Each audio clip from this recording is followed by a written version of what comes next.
Hey guys, this is Komal Joshi and I welcome you all to the online classes of the Gleam Institute. I hope you all are doing great and putting your 100% efforts to achieve your goals. Students, in our previous lecture we discussed about the magnetic field generated due to a current carrying loop और हमने different cases भी देखे थे और हमने कुछ questions भी practice किए थे. अब बात आती है कि आपने इलेक्ट्रोस्टैट्स में इफ यू रिमेंबर तो आपने दो लॉज पढ़े थे सेम कॉन्सेप्ट्स के लिए, सेम डेरिवेशंस के लिए. पहला था Coulomb's law and another one was Gauss law. तो वहां पे दो रूल्स की जरूरत क्या पड़ी कि पहले हमने कूलम्स लॉ से डेरिवेशंस किए, फिर हमने गॉस लॉ से भी सेम डेरिवेशंस देखे. क्या क्या नीड थी उसकी? नीड थी, बिल्कुल थी, क्योंकि आपने जब गॉस लॉ को यूज किया होगा तो ये रियलाइज किया होगा कि वो ज्यादा कन्वीनियंट है for the symmetrical charge distribution. Similarly, in the chapter of magnetism, we have two laws to find the magnetic field due to any current distribution. अब पहला हम बायड एंड सेविट्स लॉ ऑलरेडी पढ़ चुके हैं. बायड एंड सेविट्स लॉ की एप्लीकेशंस भी हम कर चुके हैं. आज हम एक दूसरा लॉ पढ़ेंगे, that is ampere circuital law. अब एम्पियर सर्किटल लॉ मैग्नेटिज्म में वही काम करता है जो इलेक्ट्रोस्टैट्स में गॉस लॉ करता है. तो आप इनको एकदम भाई भाई भी मान सकते हो, एम्पियर सर्किटल लॉ को और गॉस लॉ को, क्योंकि इन दोनों ने कन्वीनियंट बना दिया मैग्नेटिक फील्ड फाइंड आउट करना. इतना कन्वीनियंट बना दिया एम्पियर सर्किटल लॉ ने, और गॉस लॉ ने क्या, इलेक्ट्रिक फील्ड फाइंड आउट करना. क्लियर? तो मैं आपको सबसे पहले जो एम्पियर सर्किटल लॉ है उसका सिर्फ स्टेटमेंट बताऊंगी. और तो आपको वो एक बार पढ़ने में समझ नहीं आएगा, बट स्टेटमेंट बताने का रीजन ये है कि हम फिर इसका कंप्लीटली एक ऑपरेशन करेंगे, इसको डिवाइड करेंगे पार्ट्स में. एक एक वर्ड का जो कंप्लीट मीनिंग है, क्या ये यहाँ पे एक्सप्लेन करना चाहता है, उसको समझेंगे. And after that ampere circuital law आपके माइंड में ऐसे रिटेन कर जाएगा कि आपने लिटरली कभी ना तो आप ऐसा पढ़ोगे ना आपने कभी पढ़ा होगा. इतना रिटेन कर जाएगा कि आप इसको कभी भूलोगे ही नहीं. Clear? So Gauss law is convenient to find the electric field in symmetrical charge distribution. Similarly, the Ampere's law is convenient to find the magnetic field in symmetrical current distribution. तो अब बहुत सारी कुछ एक तरीके से आप कोरिलेट करके पढ़ सकते हो इलेक्ट्रोस्टैट्स को और मैग्नेटिज्म को, क्योंकि वहां जो हमने कॉन्सेप्ट्स पढ़े हैं वो हमारे यहाँ बहुत काम आते हैं. Clear? So first of all let us see what is the statement of ampere circuital law. क्या कहता है ampere? The line integral of the resultant magnetic field around any closed path is equal to mu naught times of net current crossing through the area bounded by the closed path or loop B dot dl closed line integral equals to mu naught I net. अब क्या मतलब इस statement का हमें नहीं समझ में आया. देखो, ये कहता है कि जो रिजल्टेंट मैग्नेटिक फील्ड होगा किसी भी पॉइंट पे, उसका जो लाइन इंटीग्रल होगा ओवर द क्लोज्ड पाथ, वो लाइन इंटीग्रल किसके इक्वल होगा? Mu naught times the net current enclosed by that loop. ये उसका स्टेटमेंट था और ये हमने उसको जो उसका एक रिप्रेजेंटेशन है वो भी यहाँ पे देख लिया. तो आई नेट को आप यहाँ पे टोटल करंट भी बोल सकते हो, तो summation I is also suitable here. But इसको समझना पड़ेगा कि ये Ampere circuital law exactly. And to understand this, first of all we need to understand what is a closed line integral. कि किसी क्लोज्ड पाथ पे लाइन इंटीग्रल का मतलब क्या है. आपने लाइन इंटीग्रल को अगर समझना है तो बहुत ही एक अच्छा एग्जांपल है इलेक्ट्रिक फील्ड का. ठीक है, ये पॉजिटिव चार्ज है, इससे हमें पता है इलेक्ट्रिक फील्ड लाइंस कुछ इस तरीके से बाहर की तरफ निकलेंगी. ये इलेक्ट्रिक फील्ड लाइंस. अगर यहाँ पे कोई भी दो पॉइंट्स के बीच में, सपोज ये पॉइंट P है, ये Q है, यहाँ पे अगर कोई एक्सटर्नल चार्ज अगर हम रख दे और अगर वो ट्रैवल करता है और अगर हमें रिलेशन बताना है electric field and potential difference में, तो हम क्या रिलेशन बताते हैं? Line integral of E dot dl. अब यहाँ पे dl की जगह हो सकता है आपने dr पढ़ा हो, not an issue. E dot dl is equal to change in potential. E dot dl किसके इक्वल होता है? चेंज इन पोटेंशियल के इक्वल होता है. पोटेंशियल ग्रेडियंट के नाम से पढ़ा होगा आपने इसको. तो यहाँ पे ये तो है simple line integral, but if you travel a closed path, अब अगर आप क्लोज्ड पाथ पे ट्रैवल ट्रैवल करते हो, अगर यहाँ पे क्लोज पाथ हम कंसीडर करें, दैट मींस P से चलकर वापस P पे, इस तरीके से अगर कोई चार्ज ट्रैवल करता है और अगर हमें यहाँ पे लाइन इंटीग्रल फिर से बताना है, तो सबसे पहले तो इसको डिनोट करने का तरीका क्या होगा, एक क्लोज लूप आपको कंसीडर करना पड़ेगा। अगेन E डॉट dl, अभी किसके इक्वल होगा, चेंज भी आ जाएगा, जैसे हम क्लोज लाइन इंटीग्रल लेंगे वैसे ही चेंज भी आएगा, वो अभी आपको पता चलेगा क्या चेंज आएगा। तो यहाँ पे देखो आप जिस पॉइंट से चले वापस उसी पॉइंट पे आ गए, तो क्या यहाँ पे कोई चेंज इन पोटेंशियल आएगा या कोई पोटेंशियल डिफरेंस होगा, नहीं होगा, कोई पोटेंशियल डिफरेंस नहीं है, तो मतलब ये लाइन इंटीग्रल किसके इक्वल हुआ, जीरो के इक्वल हुआ। That means the line integral of electric field over a closed loop is equals to zero, किसके इक्वल होता है, जीरो के इक्वल। ये बहुत इंपॉर्टेंट कॉन्सेप्ट है, आपके बहुत काम आने वाला है, clear. So E dot dl is zero. Similarly अगर हम बात करें ग्रेविटेशनल फील्ड की, और अगर ग्रेविटेशनल फील्ड में वर्क डन फाइंड आउट करना चाहें, तो हम हमेशा क्या करते हैं, स्मॉल डिस्प्लेसमेंट के लिए स्मॉल वर्क डन कंसीडर करते हैं। तो सपोज आपने स्मॉल वर्क डन कंसीडर किया F डॉट ds, ये लिया आपने small work done.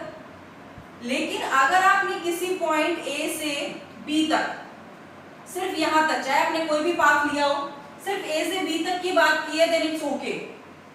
Total work done आप निकालोगे तो ये इंटीग्रेशन होगा वर्क डन, और इसका इंटीग्रेशन होगा F डॉट ds। आ रही है बात समझ। बट ये सिर्फ A से B तक जाने के लिए, अगर A से B फिर वापस B से A तक ट्रेवल किया गया हो, A से B और B से वापस A तक ट्रेवल किया गया हो, तो ये एक क्लोज लूप पे हो जाएगा, जो भी आपका पाथ ट्रेवल्ड है वो एक क्लोज लूप पे। इन दिस केस यहाँ पे जो वर्क डन है वो कितना होगा, as you know gravitational field is a conservative field, तो देखो F डॉट ds किसके इक्वल होगा, सबसे पहले तो आप यहाँ ओवर अ क्लोज लूप ले रहे हो, वर्क डन क्या ले रहे हो, ओवर अ क्लोज लूप। अब आपको वापस A से जाकर और वापस A पर आने तक का वर्क डन बताना है, that means over a close loop, over a close path. और ये क्लोज पाथ पे जो इंटीग्रेशन है वो किसके इक्वल होगा, देखो A से चलकर वापस A पे, कोई डिस्प्लेसमेंट नहीं, no displacement, that means no work done, तो ये किसके इक्वल हुआ, जीरो के इक्वल हुआ। तो यहाँ पे देखो एक सिंपल लाइन इंटीग्रल में और एक क्लोज लूप इंटीग्रल में डिफरेंस आ गया। तो यही कॉन्सेप्ट है एक लाइन इंटीग्रल का ओवर द क्लोज पाथ। तो एम्पियर लॉ यही कहता है कि मैग्नेटिक फील्ड का जो लाइन इंटीग्रल होता है ओवर अ क्लोज पाथ, ये जीरो नहीं होता, ये किसके इक्वल होता है, mu naught times net current के इक्वल। और ये नेट करंट भी कौन सा, जो उस क्लोज लूप में एनक्लोज हो रहा है, क्लियर। तो हमने एक कॉन्सेप्ट तो क्लियर कर लिया किसका, लाइन इंटीग्रल, वो भी over the close path, okay. अब ये करंट का क्या कॉन्सेप्ट है, रिजल्टेंट मैग्नेटिक फील्ड का और नेट करंट का क्या कॉन्सेप्ट है वो देख लेते हैं। उसके लिए हमें कंसीडर करना पड़ेगा, सबसे पहले तो देखो अगर आप किसी वायर का क्रॉस सेक्शन देखते हो तो आपको सिर्फ एक डॉट की तरह दिखता है। अभी अगर मान लो इस वायर को ऐसे वर्टिकली देखोगे तो पूरा वायर दिखेगा, बट अगर इसके क्रॉस सेक्शन को ऑब्जर्व करोगे तो सिर्फ आपको एक डॉट की तरह दिखेगा। So similarly I can consider कि यहाँ पे मेरे पास कुछ करंट डिस्ट्रीब्यूशंस हैं, ठीक है, यहाँ पे भी है इस तरीके से, clear. But what I am suppose to do, Ampere circuital law कहता है कि आपको एक क्लोज लूप कंसीडर करना होगा। सबसे पहला आपका फर्स्ट स्टेप क्या होगा, you have to consider a close loop. अब वो क्लोज लूप मैं कैसे कंसीडर करती हूँ, उसके लिए आपको कुछ स्पेसिफिक मैं आपको रूल्स भी बताऊंगी कि जिससे हमारे लिए कन्वीनियंट हो जाए लूप को डिफाइन करना। लेकिन अभी यहाँ पे मैं कोई भी एक आर्बिट्रेरी लूप कंसीडर कर रही हूँ। सपोज मैंने ये लूप कंसीडर कर लिया, पहला काम तो ये होता है कि आपको कोई ना कोई क्लोज लूप कंसीडर करना होता है। मान लेते हैं ये जो करंट डिस्ट्रीब्यूशन है कुछ इस तरीके से है, I1, I2, I3, I4, I5, कुछ इस तरीके से, क्लियर। अब यहाँ पे बात आती है कि ये जो करंट इनक्लोज कर रहा है लूप, ये सिर्फ I1, I2 और I3 है, I4 और I5 इस लूप के अंदर कंसीडर नहीं हो रहे हैं। नेक्स्ट आपका जो स्टेप होता है, आपको इस लूप पे कोई ना कोई डायरेक्शन कंसीडर करनी होती है, कोई ना कोई डायरेक्शन क्या करनी होती है, कंसीडर करनी होती है। चाहे आप क्लॉकवाइज कर लो, चाहे आप एंटी क्लॉकवाइज कर लो, कोई भी डायरेक्शन। ये डायरेक्शन करंट की नहीं है, हमने अपनी तरफ से कोई डायरेक्शन मानी है, क्लियर।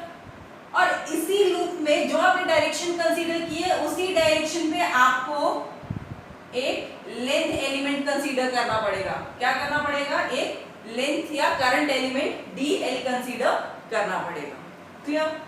अब बात आती है कि यहाँ पे अगर मैं इसको लिखूं अब b dot dl equals to mu naught, अब आई नेट कितना होगा? क्या मतलब इस नेट करंट का? तो उसके लिए आपको एक और टर्म कंसीडर करनी पड़ेगी कि आप जिस जो डायरेक्शन आपने कंसीडर की है, whatever direction you have taken, वहां पे आपको right hand thumb rule use करना है to identify the positive and negative direction.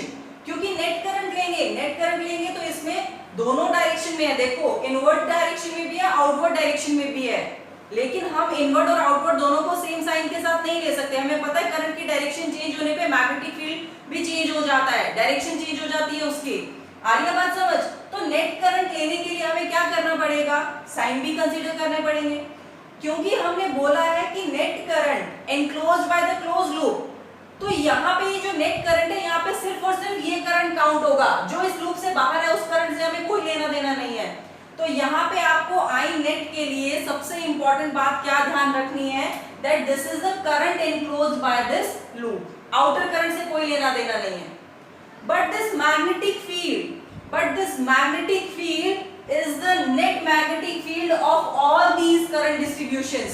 इसमें I4, I5 भी इंक्लूड होगा। ये बहुत बड़ा एक कंफ्यूजन रह जाता है, क्लियर नहीं होता है, इसलिए इसको ध्यान से सुन लो फिर से। This magnetic field is the resultant of all the current distribution. सबका रिजल्टेंट होगा, लेकिन जो करंट है यहाँ पे वो सिर्फ और सिर्फ वही होगा जो इस लूप में एनक्लोज होगा। तो अगर हम यहाँ पे लिखें I net, that means current due to I1, I2, I3, जितना भी इस डिस्ट्रीब्यूशन की वजह से आएगा। But net magnetic field B net is due to all current distribution. That means यहाँ पे I1, I2, I3, I4, I5 ये सबका रिजल्टेंट होता है। इलेक्ट्रिक फील्ड वाले जो आपने गॉस लॉ पढ़ा था तब भी तो ये देखा था कि इलेक्ट्रिक फील्ड जो होता है वो सारे चार्जेस की कंट्रीब्यूशन से आता है, बट जो फ्लक्स होता है वो सिर्फ हम उसी की वजह से देखते हैं जो चार्ज एनक्लोज्ड होता है उस गॉसियन सरफेस के अंदर। तो वैसा सा ही कुछ कॉन्सेप्ट है। क्लियर? वापस आते हैं इस पे कि अब यहाँ पे नेट करंट कितना होगा। तो उसके लिए जैसा कि मैंने आपको बोला कि you have to consider the right hand thumb rule. Right hand thumb rule use करना है। कैसे यूज करना है वो समझो। जो भी आपने डायरेक्शन कंसीडर किए हैं, whatever direction you have taken, just curl your finger in that direction. उस डायरेक्शन में अपनी फिंगर्स को कर्ल करो, और कर्ल करते वक्त आपको देखना है कि आपका थंब किस तरफ पॉइंट कर रहा है। If your thumb is pointing outward, that means outward direction is positive. अगर आपका थंब पॉइंट करे आउटवर्ड डायरेक्शन में, that means outward direction is positive, और इसकी जो ऑपोजिट है वो कैसी हो जाएगी? नेगेटिव। तो यहाँ पे मैंने एंटी क्लॉकवाइज किया, अगर क्लॉकवाइज किया होता उस केस में क्या होता? अभी भी फिंगर कर्ल करेंगे, तो फिंगर कर्ल करेंगे तो देखो अब थंब इनवर्ड पॉइंट कर रहा है, that means the inward direction is positive now. अब जो इनवर्ड डायरेक्शन है वो क्या हो जाएगी? पॉजिटिव, और जो आउटवर्ड डायरेक्शन है वो क्या हो जाएगी? नेगेटिव। तो मुझे हमेशा कन्वीनियंट लगता है कि आउटवर्ड डायरेक्शन को पॉजिटिव लेना चाहिए, इसीलिए मैं ज्यादातर केसेस में एंटी क्लॉकवाइज डायरेक्शन लेती हूँ। ठीक है, बाकी आपकी मर्जी, आप कोई भी ले सकते हो। तो अब मुझे यहाँ पे बताओ कौन सा करंट पॉजिटिव होगा, कौन सा नेगेटिव। मैं यहाँ पे लिख देती हूँ क्लॉकवाइज। क्लॉकवाइज का मतलब है कि अगर आप क्लॉकवाइज लेते हो तो कौन सी डायरेक्शन पॉजिटिव होती है? Inward positive. और अगर आप एंटी क्लॉकवाइज ले रहे हो डायरेक्शन, एंटी क्लॉकवाइज, ये बहुत छोटी छोटी बातें हैं लेकिन बहुत इंपॉर्टेंट है। एंटी क्लॉकवाइज लेते हो, in that case outward is positive. Outward क्या हो जाता है? पॉजिटिव। तो अब यहाँ पे आपको बताना है कि जो करंट है, देखो आउटवर्ड I1 और I2 है, और इनवर्ड कौन सा है? I3 है। ऑब्वियस सी बात है I1 I2 पॉजिटिव रहेंगे और I3 क्या रहेगा? नेगेटिव रहेगा। तो जो नेट करंट है वो किसके इक्वल होगा? I नेट किसके इक्वल होगा? I1 plus I2 minus I3। यही बात समझने वाली है कि नेट करंट कैसे लेना है। तो नेट करंट कितना आएगा? I1 plus I2 minus I3। ठीक है, स्क्रीनशॉट लेते रहो बार बार। तो यहाँ पे अब क्या बनेगा, ये closed line integral b dot dl equals to mu naught, यहाँ पे अब नेट करंट की जगह क्या लिखोगे, I1 plus I2 minus I3।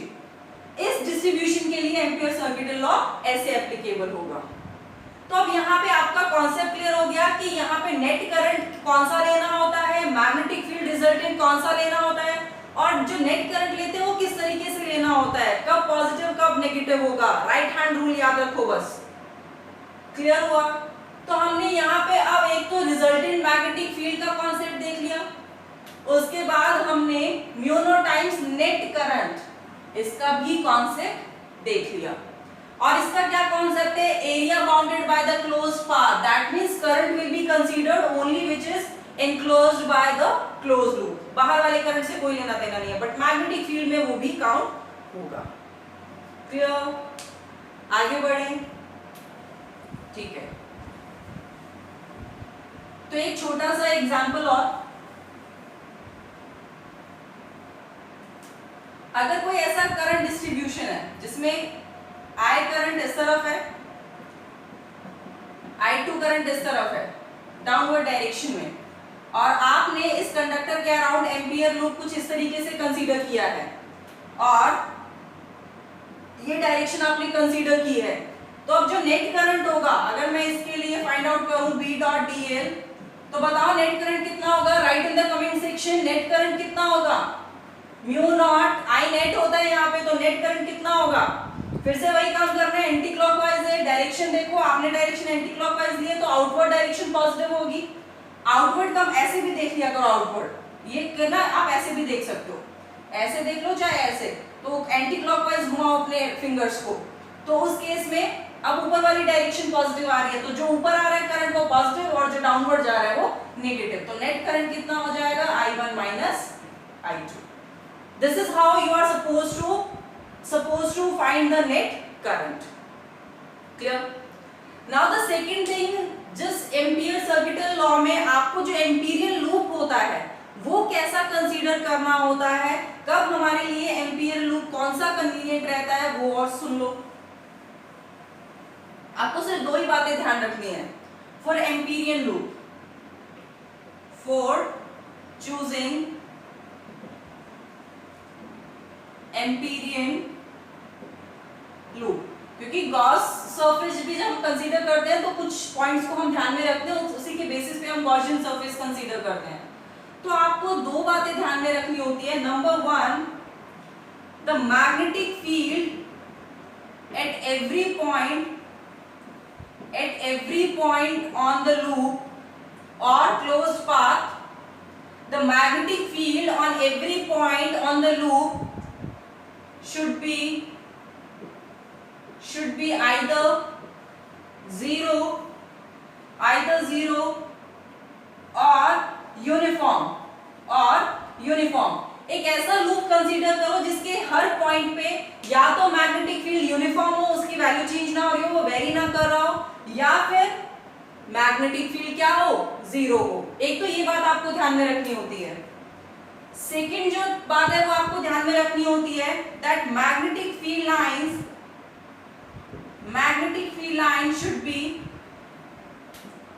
should be either parallel or perpendicular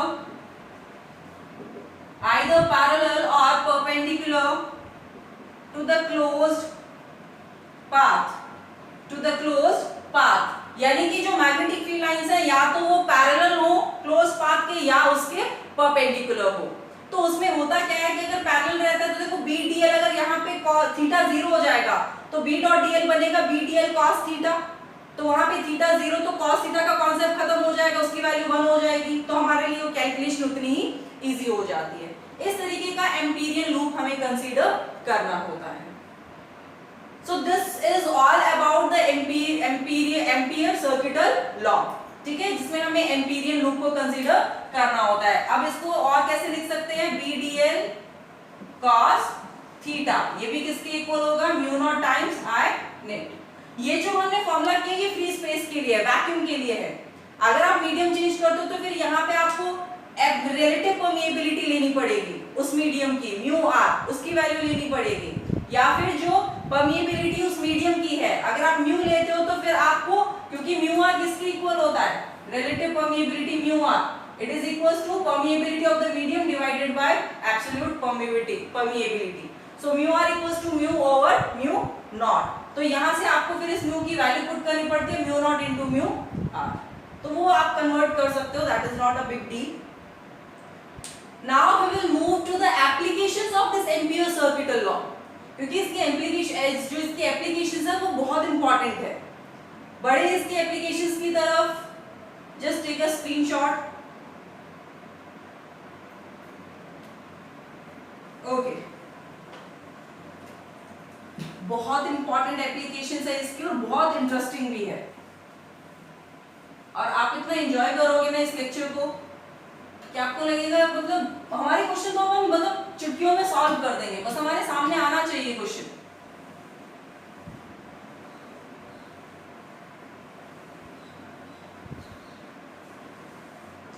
So the first application of Ampere's circuital law.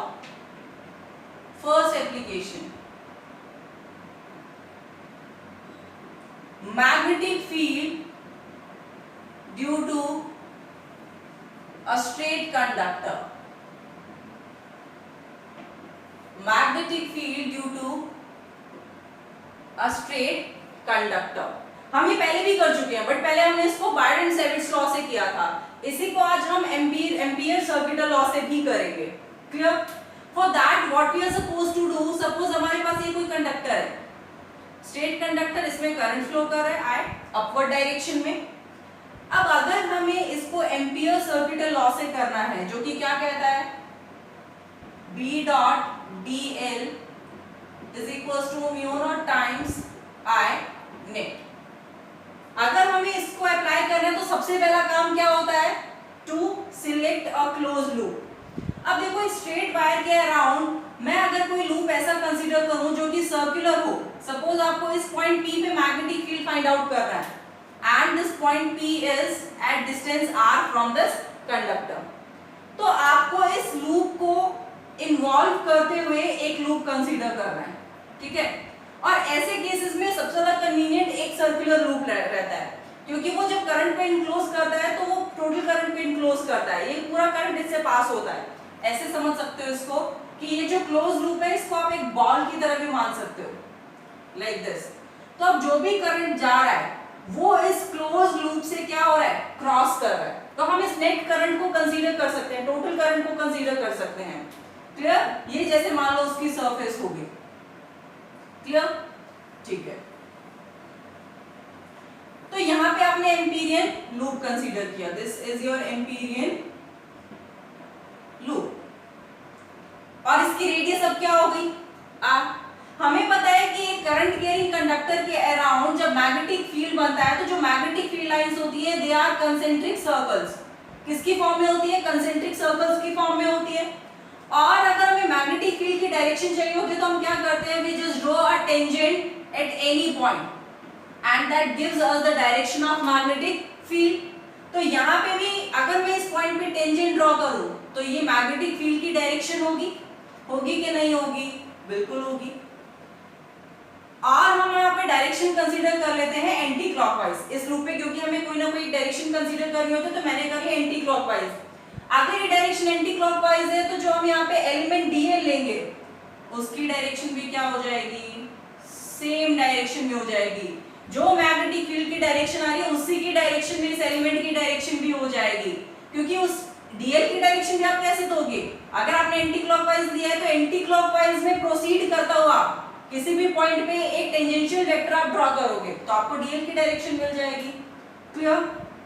अब लगाओ इसको, b dl cos theta equals to mu naught, net current कितना होगा, क्योंकि ये तो पूरे के पूरे करंट को इनक्लोज कर रहा है तो ये किसके इक्वल आएगा, I के इक्वल आएगा, नेट करंट इतना ही होगा।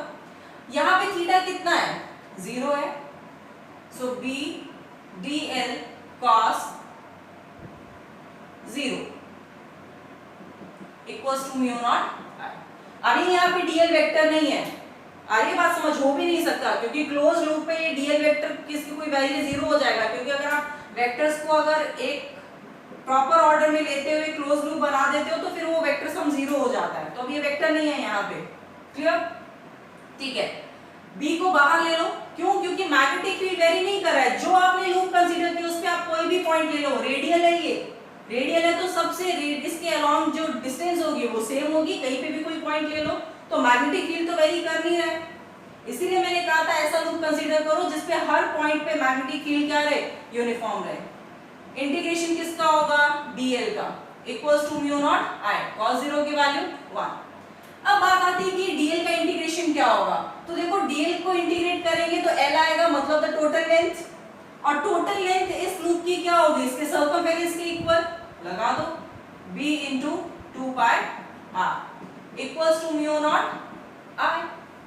b की वैल्यू क्या आ जाएगी, mu naught I over 2 pi r, b equals to mu naught I over 2 pi r. This is the magnetic field due to a straight current carrying conductor. If you remember तो बायट and सेविट्स law से भी हमने ये relation derive किया था, but वहां पे पहले हमने sin phi 1 sin phi 2 की फॉर्म में रिलेशन डिराइव किया, उसके बाद हमने एक स्पेसिफिक केस लिया कि जब पॉइंट P जो है वो इसके परपेंडिकुलर बाइसेक्टर पे लाई कर रहा हो, तब इस केस में mu naught I by 2 pi R कुछ इस तरीके से आया था जब हमने इनफाइनाइट लेंथ ली थी। तो बहुत वहां पे हमें आगे डेरिवेशन से डेरिवेशन फिर केस बहुत लगाना पड़ा था। यहाँ पे देखो 3 और 4 स्टेप्स में हमारे लिए मैग्नेटिक फील्ड हाजिर है। So isn't it convenient? Yes it is. And अब भाई ये तो बात हुई स्ट्रेट कंडक्टर की, and this is the simplest application of Ampere's circuital law. Abhi we have a lot to explore. For that we have to move to the next application of Ampere's circuital law. बढ़े आगे, great.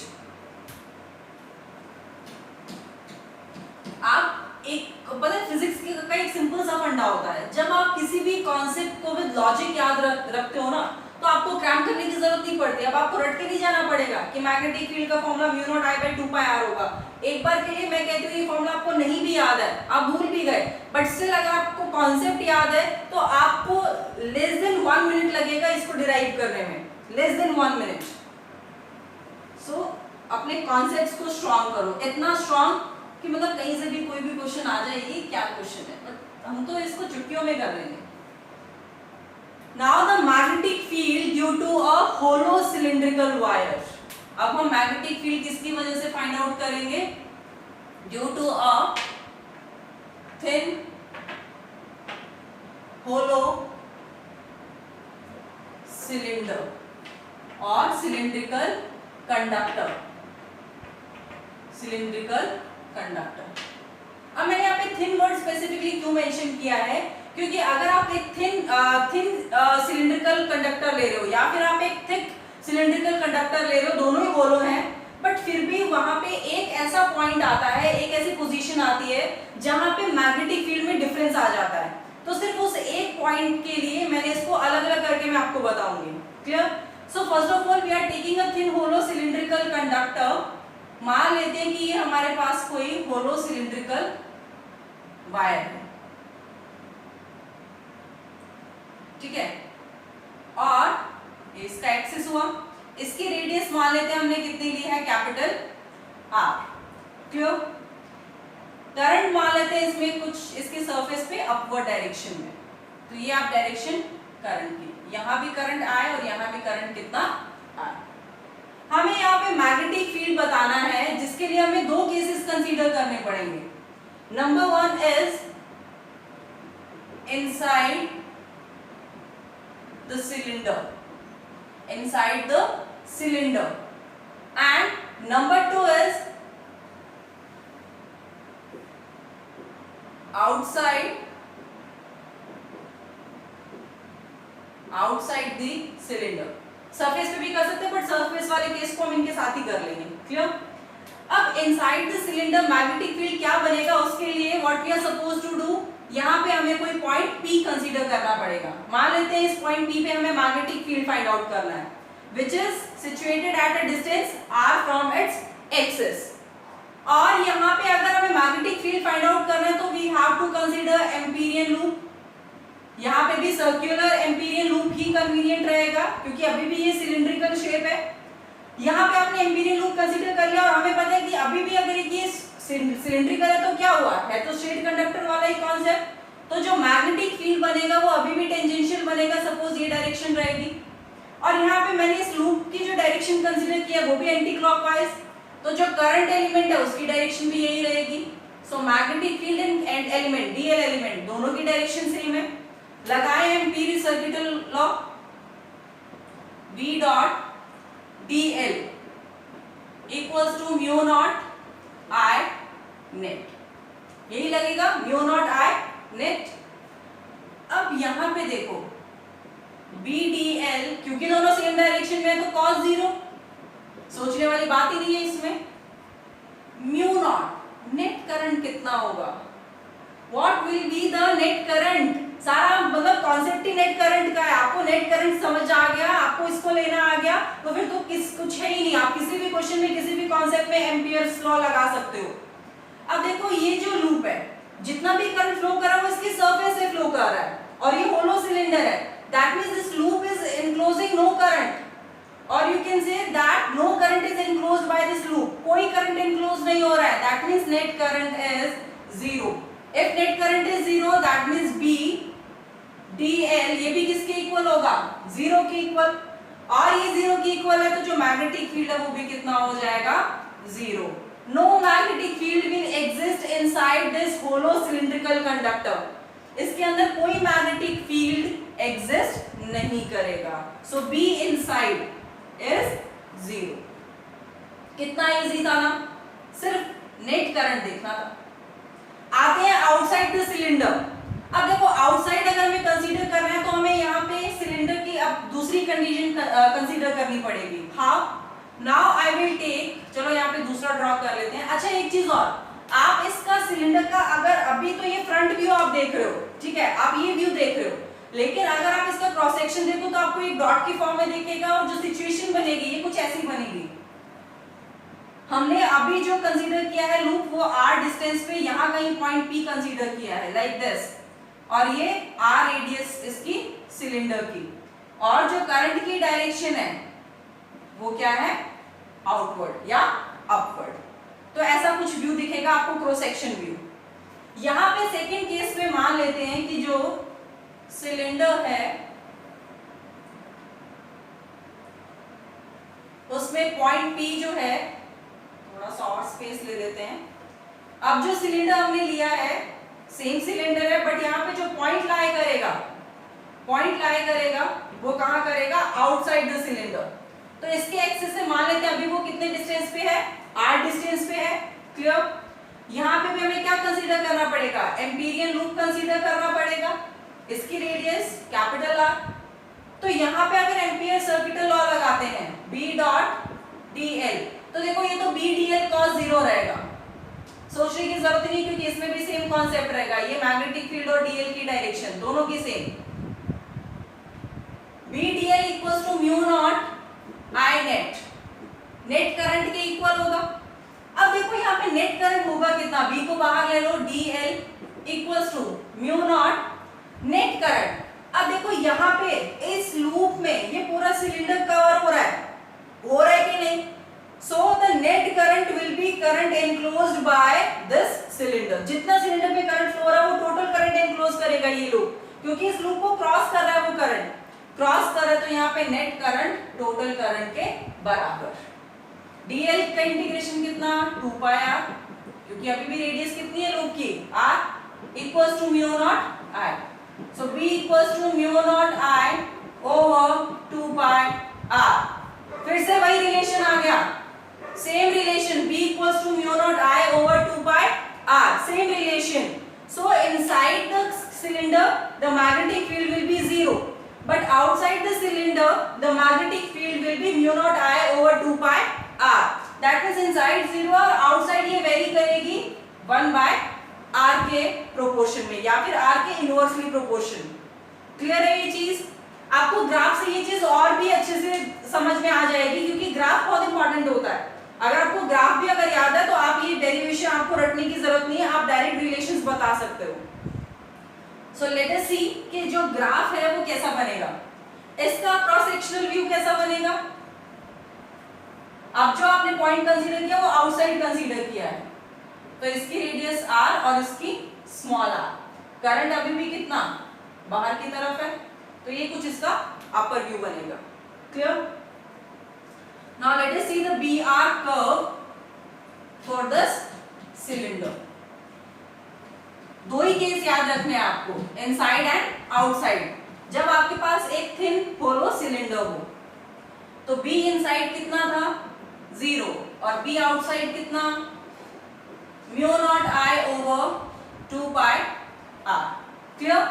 या फिर हम इसको कह सकते हैं B varies as inversely proportional to r।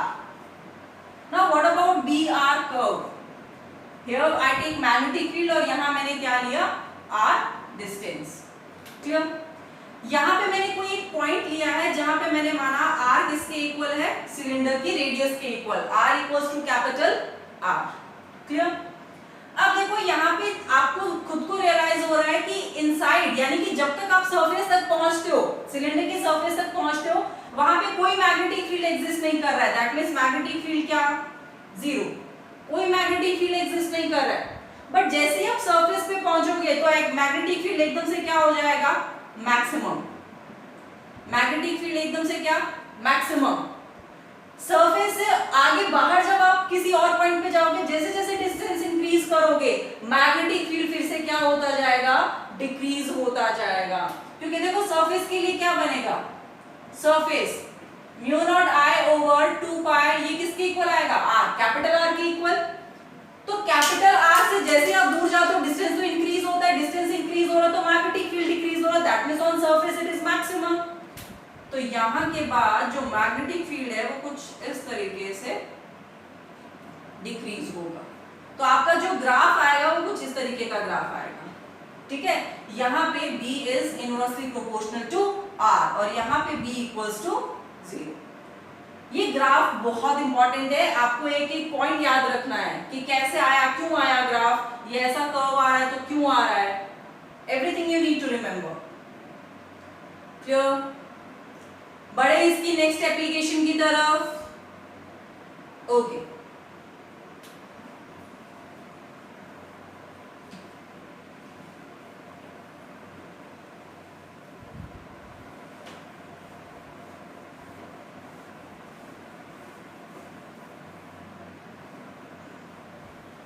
अब जो हम इसकी सेकंड एप्लीकेशन कर रहे हैं for a thick hollow cylinder, thin की जगह क्या आ जाएगा थिक होलो सिलिंड्रिकल कंडक्टर। इसमें सिर्फ एक केस में चेंज आएगा, इसलिए फर्स्ट और थर्ड केस जो होगा वो हम सेम रखेंगे, उसमें मैं ज्यादा एक्सप्लेन नहीं करूंगी क्योंकि वो इस केस के जैसा ही होगा।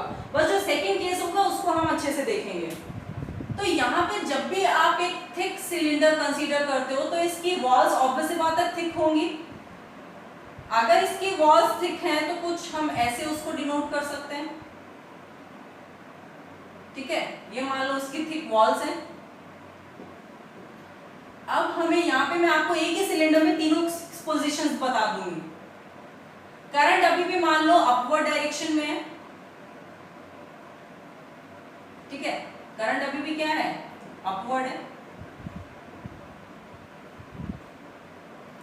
अब देखो यहाँ पे आपको कंसीडर कौन कौन सी सिचुएशन करनी है। पहली सिचुएशन हम कंसीडर करेंगे inside the cylinder, r distance पे कोई पॉइंट P, तो एम्पीरियन लूप भी वहां पे कंसीडर करेंगे। ये हमारी फर्स्ट पोजीशन हो जाएगी।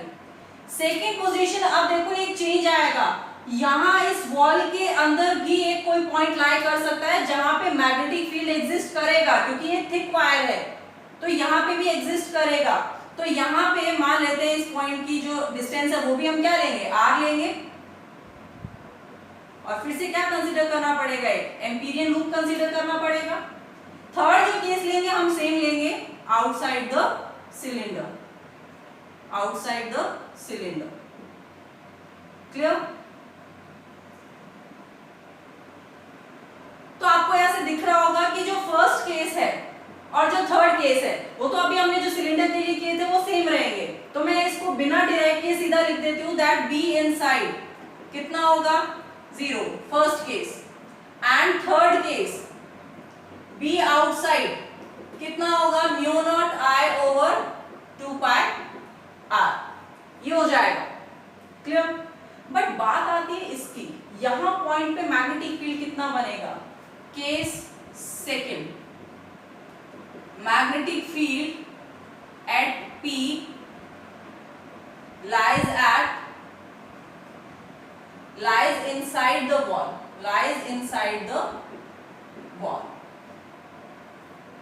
क्लियर है? इस वॉल के अंदर कहीं पॉइंट P लाई कर रहा है। यहाँ पे मैग्नेटिक फील्ड बताना है तो एम्पियर सर्किटल लॉ अप्लाई करेंगे, BDL cos 0, ये cos 0 ही रहेगा, ठीक है, क्योंकि हमने अभी भी एक सिलिंड्रिकल कंडक्टर लिया है और लूप अभी भी ये सर्कुलर लूप है। Clear? Equals to mu naught I net, ये क्या आएगा आई नेट। मैंने कहा था सिर्फ करंट के ही कॉन्सेप्ट को समझना होता है, बाकी तो कुछ है ही नहीं डेरिवेशन में। तो B को बाहर ले लो, DL equals to mu naught, क्योंकि ये करंट अभी जो सरफेस पे टोटल करंट वो तो हो नहीं सकता क्योंकि वो तो सरफेस पे है, अंदर हम इस वॉल में कहीं बात कर रहे हैं तो मान लेते हैं कि नेट करंट कितना है I डैश। अब ये I डैश किसके इक्वल होगा? यहां देखो ध्यान से, हम एक करंट डेंसिटी का कॉन्सेप्ट पढ़ते हैं, जब हम करंट इलेक्ट्रिसिटी का चैप्टर करते हैं तो करंट डेंसिटी का कॉन्सेप्ट पढ़ते हैं। वो करंट डेंसिटी किसके इक्वल होती है?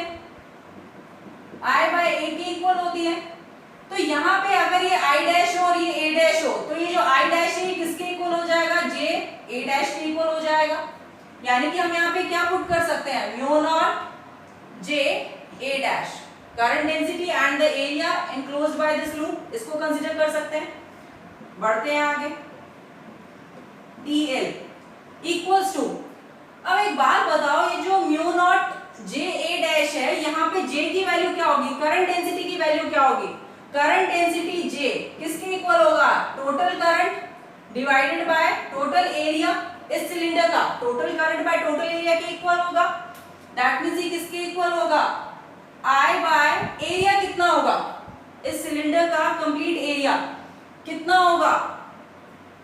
पाई B square minus A square, क्योंकि इसकी आउटर रेडियस मान लो कितनी है B और इसकी इनर रेडियस आप कितनी मान लो A, तो इनर रेडियस A मान लो, आउटर B मान लो, तो ये कितना हो जाएगा? पाई B square minus A square.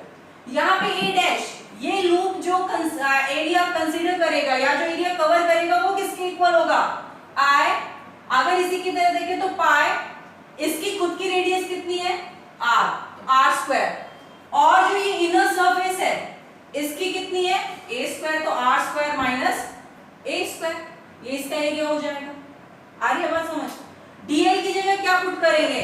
Obvious सी बात है, DL का इंटीग्रेशन क्या होगा? L मतलब कंप्लीट लेंथ इस लूप की 2 pi r B into 2 pi r equals to mu naught, अब देखो पाई से पाई यहाँ पे कैंसिल कर दो, ये क्या बचा? I R square minus A square upon B square minus A square. Clear? अब इस 2 पाई r को यहाँ ट्रांसफर कर दो तो B किसके इक्वल आ जाएगा? Mu naught I R square minus A square over 2 pi r B square minus A square. This will be the magnetic field. This will be the magnetic field जब हम point P consider करते हैं इसी wall के in between, कहीं जो भी cylinder की वॉल है उसके इन बिटवीन कहीं पॉइंट P कंसीडर करते हैं तो मैग्नेटिक फील्ड कितना आता है? Mu naught I R square minus A square upon 2 pi r B square minus A square. यानी कि जीरो नहीं है, बस यहाँ पे इतना ध्यान रखना है, जीरो नहीं होगा। ध्यान बस इतना रखना है कि जीरो नहीं होगा, उसकी वैल्यू अब बढ़ने लग रही है, A तक तो जीरो रहेगा, A के बाद अब वैल्यू बढ़ेगी और सरफेस पे आके मैक्सिमम हो जाएगी। यानी कि यहाँ से यहाँ तक, सिर्फ इस पॉइंट से इस पॉइंट तक मैग्नेटिक फील्ड इंक्रीज होगा, ठीक है। फिर सरफेस पे मैक्सिमम और फिर वापस क्या होने लगेगा? डिक्रीज होने लगेगा, क्योंकि लास्ट केस हमारा यही आ रहा है। तो इसके लिए जो ग्राफ बनेगा वो कैसा बनेगा? एंड ट्रस्ट मी, ये केस आपको शायद ही किसी लेक्चर में आपको ये मिले, बट ये आपके कॉम्पिटिटिव एग्जाम के पर्पस से बहुत इंपॉर्टेंट है। तो ग्राफ कैसा प्लॉट होगा?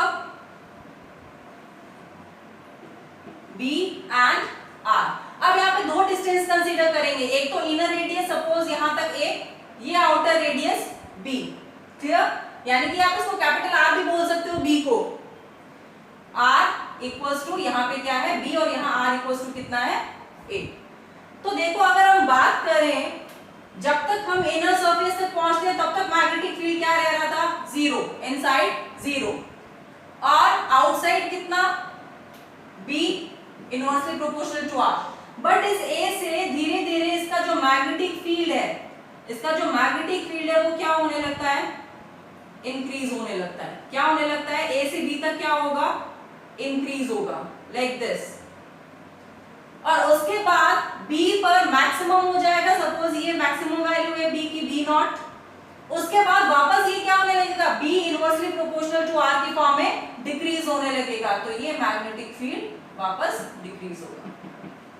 आ रही है बात समझ? यहाँ पे B इक्वल्स टू 0, और इस केस में B क्या केस लिया था हमने, mu naught I R square minus A square upon 2 pi R B square minus A square. ये कहानी रहेगी। क्लियर? तो ये ग्राफ भी आपको याद रखना है। अब हमारी एक जो लास्ट एप्लीकेशन है इसके अंदर वो बचती है, that magnetic field due to a solid cylinder. ठीक है, आप इसको एज अ थर्ड एप्लीकेशन भी याद रख सकते हो। Let's move to the last application of Ampere circuit law. Last actually नहीं है, इस सीरीज में स्ट्रेट एक सिलेंडर के लिए लास्ट एप्लीकेशन बोल सकते हो। इसके अलावा हमारे पास सोलेनॉइड भी है, टॉरॉइड भी है, उसमें भी हम एम्पियर सर्किट लॉ यूज करेंगे। ओके, आज की लास्ट बोल सकते हैं, आज के लेक्चर में हम बस सॉलिड सिलेंडर के लिए और करेंगे। So now let us find the magnetic field due to a solid cylinder और solid cylindrical conductor. Clear? This is application 4th। Clear? So now we will consider a solid cylinder, और इस solid cylinder में अभी भी इसकी radius हमने क्या लिया है, कैपिटल R। ये इसका एक्सिस हो जाएगा, करंट अभी भी अपवर्ड ले रहे हैं हम। तो इसमें भी दो केस कंसीडर करने पड़ेंगे।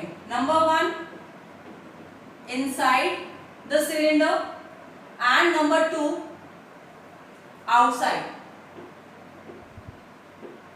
इनसाइड एंड आउटसाइड, दो पॉइंट्स पे मैग्नेटिक फील्ड फाइंड आउट करेंगे। तो जब इनसाइड हमें मैग्नेटिक फील्ड कंसीडर करना है, for that let us consider a point P lying inside the cylinder. यहाँ पे ये हमारा एम्पीरियन लूप हो गया। यहाँ पे मैग्नेटिक फील्ड की जो डायरेक्शन है वो टेंजेंशियल होगी। सपोज ये मैग्नेटिक फील्ड की और यही किसकी हो जाएगी, DL की भी हो जाएगी। Clear? So Ampere circuital law से BDL cos 0 equals to mu naught I net current, जितना भी ये क्लोज लूप एनक्लोज कर रहा है। क्लियर? तो यहां से B बाहर आएगा, इंटीग्रेशन किसका, DL का, म्यू नॉट। यहां तक कुछ नहीं, कोई प्रॉब्लम नहीं। प्रॉब्लम आती है तब जब हमें नेट करंट निकालना पड़ेगा। अब भाई सरफेस पे करंट है, लेकिन ये तो सॉलिड सिलेंडर है, तो कुछ ना कुछ करंट तो इसके अंदर भी एग्जिस्ट कर रहा है। वो कैसे पता चलेगा? पता बिल्कुल चलेगा, फिर से करंट डेंसिटी के कॉन्सेप्ट से करंट फाइंड आउट करेंगे। तो मान लेते हैं कि नेट करंट कितना है, I डैश। यहाँ पे अलग से कैलकुलेशन कर लेते हैं कि I डैश किसके इक्वल होगा। देखो इस I डैश को हम क्या पुट कर सकते हैं, DL equals to mu naught JA dash, current density and the area enclosed by this loop, JA dash. So B DL equals to mu naught. अब देखो J किसके इक्वल होगा, करंट डेंसिटी क्या होगी इसकी, total current divided by area of the cylinder. Total area of the cylinder किसके equal होगा, पाई R square. क्योंकि हम अगर लूप की तरह कंसीडर करें तो किसके इक्वल होगा, पाई R स्क्वायर के इक्वल। और ये जो A डैश एरिया है, ये A डैश एरिया किसके इक्वल होगा, pi small r square, pi small r square. तो दोनों एरियाज ले लिए हमने, पाई से पाई कैंसिल हो गई, किसके इक्वल आया, net current mu naught I small r square by capital R square. Clear? अब देखो यहाँ पे B DL कितना आएगा, वही 2 पाई R, सोचने की जरूरत ही नहीं है। Mu naught I small r square by capital R square. Clear? एक R से R कैंसिल हो जाएगा, तो मैग्नेटिक फील्ड कितना आएगा, magnetic field B equals to, यही देख लो, B equals to mu naught I R divided by 2 pi capital R square. B equals to mu naught I small r by 2 pi capital R square. कितनी interesting relation निकल के आया है। यहाँ पे अभी r के प्रोपोर्शनल हो गया, कि जो मैग्नेटिक फील्ड है वो डिस्टेंस के प्रोपोर्शनल हो गया। B is proportional to r। ये हमारे ग्राफ में भी चेंज लेकर आएगा, बट उससे पहले हम आउटसाइड का केस देख लेते हैं। अगर आउटसाइड का केस देखना होगा तो ऑब्वियस सी बात है, यहाँ पे कोई पॉइंट कंसीडर करना पड़ेगा। यहाँ पे पॉइंट कंसीडर करेंगे r डिस्टेंस पे पॉइंट P, ये लूप कंसीडर करेंगे, सेम ही केस बनेगा। फिर भी देख लेते हैं।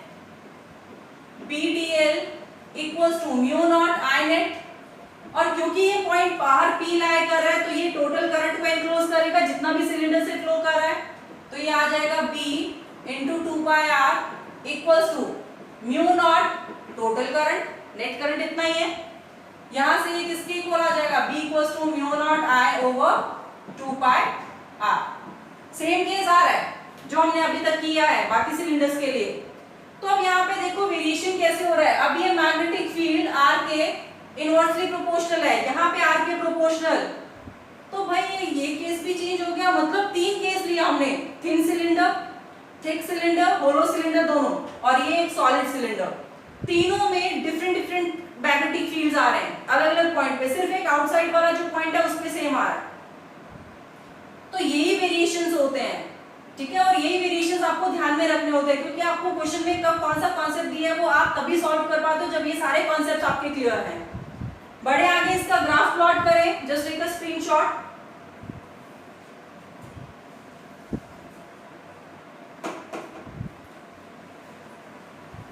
ग्राफ बच्चा लोग बहुत इंपॉर्टेंट है, मैं बार बार इसलिए रिपीट कर रही हूँ क्योंकि ये ग्राफ ऐसा नहीं है कि आप छोड़ दो, इनको करो ही ना आप, वेरी इंपॉर्टेंट इट इज।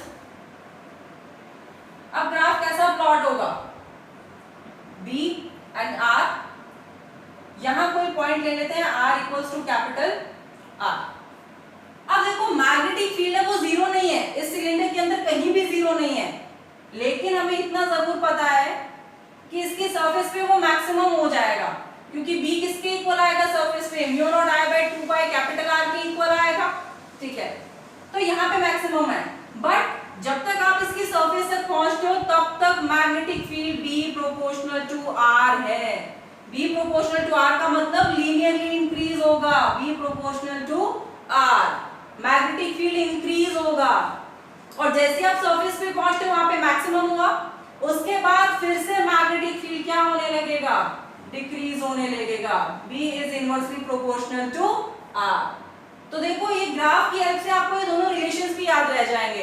तो यहाँ पे मैग्नेटिक फील्ड इंक्रीज हो रहा है, सरफेस पे मैक्सिमम हुआ, फिर वापस क्या होने लगा, डिक्रीज होने लगा। ऐसे ग्राफ हम इलेक्ट्रिक फील्ड के लिए भी बनाते हैं, ठीक है। तो इसीलिए मैं कहती हूँ इनको थोड़ा कोरिलेट करके पढ़ा करो, चीजें याद रहती हैं। अब ये तो थी एप्लीकेशंस, अब हम एक दो एग्जांपल सॉल्व कर लेते हैं ताकि इन कॉन्सेप्ट्स को हमें अप्लाई कैसे करना है वो भी हमें आ जाएगा। बड़े क्वेश्चंस की तरफ, here we have the question, a long straight solid metal rod of radius 4 cm carries an electric current of 2 ampere। आपको एक सिलिंड्रिकल रॉड या कंडक्टर दे रखा है जो कितना करंट एनक्लोज कर रहा है, enclosing a current of 2 ampere, ठीक है। And find the magnetic field at 3 cm from the axis of the wire। इस वायर के एक्सिस से 3 सेंटीमीटर, इसकी खुद की जो रेडियस है वो 4 सेंटीमीटर है, तो ऑब्वियस बात है वो इनसाइड लाई करेगा पॉइंट। 3 सेंटीमीटर पे आपको मैग्नेटिक फील्ड फाइंड आउट करना है, तो वही काम करना होता है। एक एम्पीरियन लूप कंसीडर करेंगे, यहाँ पे मैग्नेटिक फील्ड फाइंड आउट करेंगे। इसके लिए हम ऑलरेडी रिलेशन डिराइव कर चुके हैं कि जो मैग्नेटिक फील्ड आता है वो किसके इक्वल आता है, म्यू नॉट I, क्योंकि सॉलिड सिलेंडर है, so mu naught I R by 2 pi, mu naught I R by 2 pi capital R square. ये हम मैग्नेटिक फील्ड के लिए रिलेशन देख चुके हैं ऑलरेडी। तो यहाँ पे कितना आएगा, B equals to mu naught की value 4 pi into 10 raise to the power -7 into I current कितना 2 एम्पियर इंटू ये जो R है ये हमें कितना दे रखा है 3 centimetre, that means 0.03 metre divided by 2 pi into R square, R कितना है 4 सेंटीमीटर, दैट मींस 0.04 इसका स्क्वायर। तो आप इस कैलकुलेशन को सॉल्व करके और इस मैग्नेटिक फील्ड की वैल्यू बता सकते हो इजीली, ठीक है। सो कैलकुलेशन हमारा मेन पर्पस नहीं है, हमारा पर्पस सिर्फ कॉन्सेप्ट क्लियर करना है। एक क्वेश्चन और कर लेते हैं, फिर आपके ये कॉन्सेप्ट और भी अच्छे से क्लियर हो जाएगा। This is our next example. ये देखो अरेंजमेंट कुछ ऐसा दे रखा है कि आपको एक कंडक्टर शीट दे रखी है पूरी, ठीक है, और इसका आपको दे रखा है कि एक जो स्मॉल अगर स्लिट आप कंसीडर करते हो इस पूरी शीट की dl लेंथ की, तो उसमें जो करंट फ्लो कर रहा है वो kdl के इक्विवेलेंट है, where k is a constant and the point p is lying at x distance from this sheet. इस पॉइंट p पे आपको मैग्नेटिक फील्ड बताना है कि मैग्नेटिक फील्ड कितना होगा। For that first of all we have to consider two slits like a and c I have considered. तो a और c यहाँ पे कंसीडर किया। मान लेते हैं कि पॉइंट P पे A की वजह से भी कुछ मैग्नेटिक फील्ड बनेगा और C की वजह से भी कुछ मैग्नेटिक फील्ड बनेगा। A की वजह से जो मैग्नेटिक फील्ड बनेगा हमें पता है कि वो इसके A और P की डायरेक्शन के परपेंडिकुलर होगा, सपोज BA बनेगा। सिमिलरली यहाँ पे C स्लाइड की वजह से जो मैग्नेटिक फील्ड बनेगा वो भी ऐसे परपेंडिकुलर बनेगा, और इनका जो नेट रिजल्टेंट फील्ड है या नेट मैग्नेटिक फील्ड है वो कुछ इस डायरेक्शन में बनेगा, पैरेलल टू दिस शीट, इसकी शीट के विड्थ के पैरेलल बनेगा। बट इसमें हमें एक क्लोज लूप भी कंसीडर करना पड़ेगा एज ए एम्पीरियल लूप। तो मान लेते हैं कि हम यहाँ पे एक लूप कंसीडर कर रहे हैं that is a rectangular loop. अब यहाँ पे सर्कुलर लूप कंसीडर नहीं कर सकते, तो रेक्टेंगुलर लूप कंसीडर किया तो देखो इसमें जो मैग्नेटिक फील्ड इन दोनों शीट्स की वजह से बन रहा था, स्लिट्स की वजह से, वो किस डायरेक्शन में, इस डायरेक्शन में। इसको हम नेट मैग्नेटिक फील्ड ले लेते हैं। इस पूरी शीट की वजह से भी जो मैग्नेटिक फील्ड बनेगा अगर आप डायरेक्शन फाइंड आउट करो तो वो भी सेम डायरेक्शन में बनेगा। अब ये जो मैग्नेटिक फील्ड है इस अगर मैं साइड में देखूं तो वो ऑपोजिट बनेगा। आगे बात समझ। तो जो ऑपोजिट साइड है उनमें जो मैग्नेटिक फील्ड बन रहा है वो एक दूसरे के मैग्नीट्यूड के इक्वल, बट क्या बन रहा है, ऑपोजिट। अब हमें कंप्लीट लेंथ की वजह से मैग्नेटिक फील्ड फाइंड आउट करना होता है, तो अगर आप इंटीग्रेशन करके टोटल लेंथ निकालते हो तो dl सपोज कितना आ जाता है आपके पास, L आ जाता है। कितना आ जाता है, L। बट यहाँ पे ये BL नहीं, क्योंकि हमें दो साइड का मैग्नेटिक फील्ड कंसीडर करना है, तो किसके इक्वल होगा, 2BL equals to mu naught times the net current. अब नेट करंट कितना होगा, एक शीट से kdl, तो जो कंप्लीट लेंथ है उससे कितना करंट फ्लो करेगा, k इनटू टोटल लेंथ। तो यहाँ पे मैग्नेटिक फील्ड किसके इक्वल आ जाएगा, L से L कैंसिल हो जाएगा, हाफ म्यू नॉट k इसके इक्वल आ जाएगा, half of mu naught k के इक्वल। ये आपके पास किसकी वैल्यू आ जाएगी, मैग्नेटिक फील्ड की value. So this is how you can solve different questions based on the applications of Ampere circuital law. We have more applications like solenoid and toroid that we will discuss in our next lecture.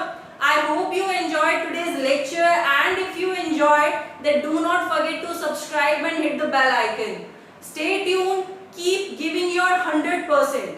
If you give your best, then you are unstoppable. It is very important to give your best and just try to defeat yourself, try to defeat your own flaws. किसी और से competition रखने से बेहतर है आप अपने आप से कंपटीशन रखो।